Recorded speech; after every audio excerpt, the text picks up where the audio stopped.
there's been a long-standing, I wouldn't say feud, but tension between Madonna and Lady Gaga, specifically because of Lady Gaga had said some things about Madonna, saying that she was, what did she say about her? She said, she had insulted her age or whatever. And of course, Madonna called Gaga's music reductive, specifically, alluding to the fact that she had ripped off Express Yourself and kind of morphed it into Born This Way, because when you put them layered over each other, they sound exactly the same almost, which I didn't pick up on when I first heard it. I actually didn't even pick up on that. I just love both songs. But when you hear them side by side, there's actually a Madonna concert where she actually blends them together. I mean, like one leads right into the other, and the music's exactly the same, the beat's exactly the same, exact same tempo. So I don't know if she did or not, but I've always said that an artist of any kind borrows from the predecessors.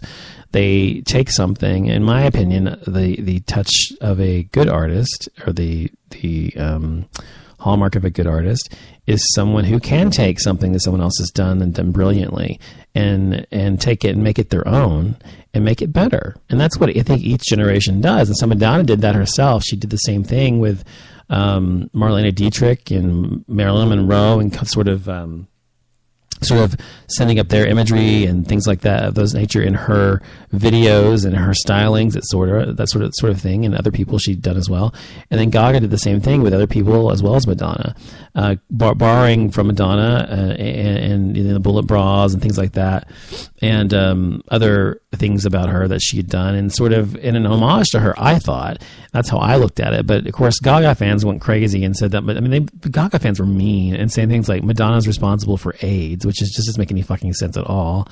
But if you look at the pictures of Madonna and Gaga, you see them hugging and everything. And Madonna looks genuinely sweet, happy, and gorgeous, by the way. Fucking luminous is what she looks like that night. In all the pictures I saw of her, like all 20 of them I saw of her. But Gaga looks tense and like she's kind of just putting a fake smile on. So I don't know. But I think it's kind of stupid. I mean, you think about it, you look at the big picture, these kinds of feuds are just fucking dumb anyway. So I don't know why they continue to happen. But they do. I guess you could have some kind of drama in Hollywood and the music industry. The thing I was talking about was total tops. There's another article I read about how there are total tops for gay male relationships. And I've talked about this before. I'm versatile. It depends on the guy, the chemistry I'm with, whatever. I just, to me, it depends on the person. I'm not one or the other. It just depends what I am, top, bottom, whatever. And, so I think it's important I think people like myself who are versatile have the best of both worlds. Really, we do, because we really do honestly understand what it means to be bottom. We understand what it means to be a top, and how best to do both, because you know what the experience is of both sides. Whereas when you're a total top, you've never bottomed at all. You have no clue what it means to be a bottom and what makes you feel good as a bottom and what's involved in that, and vice versa as well. So I think, people who are strictly top, a lot of times they think that people have said that they're homophobic, and sometimes they are. There's just like heterosexual men, there are gay men who are afraid of their ass or any kind of pleasure it can bring to you. Straight men are coming around to that, though. They're coming around, and straight men, a lot of straight men are having their girlfriends fuck them with dildos, or just use dildos on them with a strap on or whatever, or just play with their ass when they're coming or something. And because it feels good, because it stimulates the prostate. It makes sense, right? So it's not like it's a mystery, and it's just a physical response. So there's nothing gay about it. It's just a physical response. It's no more gay than touching your nipples or your penis or your whatever. I mean, it's not gay. It has nothing to do with being gay or straight. But a lot of straight guys gay guys have this internalized homophobia and this sense of masculinity that they think they have to express in order to be considered a man or whatever, or because they were maybe bullied as a child for being too effeminate, and they kind of went the other direction, and so the ones who always say no femmes, no fats or whatever. So I mean, those kinds of guys, and I think and also they think they probably need to feel in control. and therefore they think as being a top, they're in control, and really the bottom's the one in control, by the way, but I won't go into why. But anyway, so I think it is important to experiment, so if you're a total top out there or a total bottom, try the other side of the pond. You never know what it's going to be like, you don't have to, but I mean, I think that in terms of your sexuality, it's important to try, at least once in terms of another viewpoint. And also, just as I said, to kind of understand how the other person feels and what they're feeling and experiencing while you're having sex with them. So that way you can do it better for them next time, whether you're on bottom or top. And speaking of trying different things sexually, Adam Lambert, he had said recently in an interview, I can't remember where, that he had sex with a girl about 3-4 years ago, and that's the only time he's ever had sex with a girl. I guess because he was curious to see what it would be like. He said it was lovely, it felt great, or whatever. And so good for him. But I don't think that everybody needs to go and just have sex with a girl. I think that most of us know we're gay or we're straight, or maybe bi. And maybe he's bi, I don't know. I think he actually did say he was bi initially, so maybe he actually is bisexual. But most of the time I've seen him with men, not with women. Actually, I've only seen him with men, I've only seen him with men ever. But I think it's important for people to be open-minded. That's great, but I'm not that open-minded. I'm a gold star gay. I'm proud of it. Thank you very much. What else? Oh, and there's this horrible game that these people made and built called Kill the Faggots. Kill the Faggots. And it is obviously... excuse me, about killing the faggots.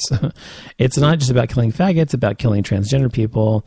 You get more and more points depending on who you kill, whether it's a transgendered person or a faggot, as they call us, or an AIDS patient. I mean, it's the most revolting game I have ever seen, and it's been released by Steam. Steam releases a lot of huge games, like Age of Empire or The Sims, or I don't know, whatever, Civilization, those kinds of things. They release a lot of games, and it says, hate the gays, want to unleash your frustration with the LGBT community? Well, now is your chance. Murder gays and transgenders while avoiding killing straight people. Get points before time runs out. Isn't that just beautiful? Isn't that so sweet?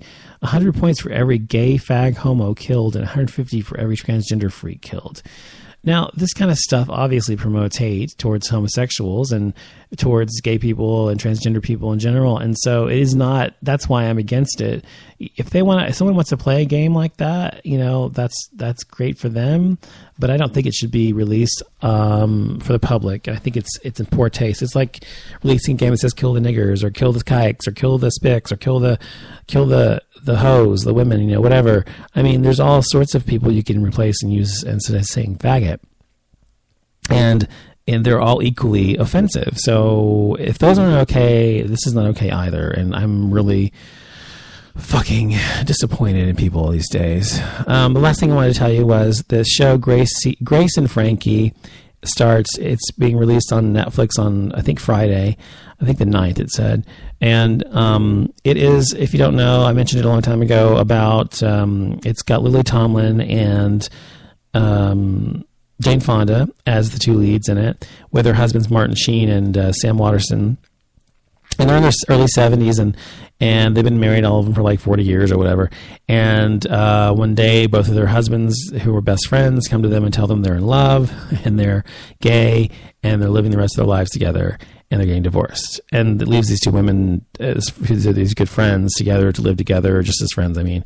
And it's about them kind of coming over it. So it looks like a good movie, or good show. So definitely check it out if you're interested in that kind of stuff. If you like Lily Tomlin, and if you like Jane Fonda, or if you like 9 to 5, basically. Of course, they're playing different characters, but still, if you like the chemistry they had, you'll probably like this as well. So I definitely am going to check it out.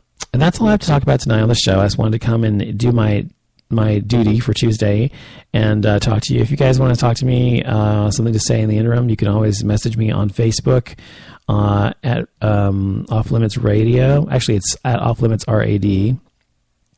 Is it? Let me see. Which one is it actually? Is it radio or what? No, it's actually Facebook.com/Off Limits Radio. Yeah, Off Limits Radio. look for that one, is the one that is my actual page. You can post anything there or on Twitter at Off Limits Show, or you can email me at info@offlimitshow, and I'll be happy to respond to you. So I want to say thanks for listening to the show. I'll be back next Tuesday, if not before that. And I hope you all have a great week. Stay gay.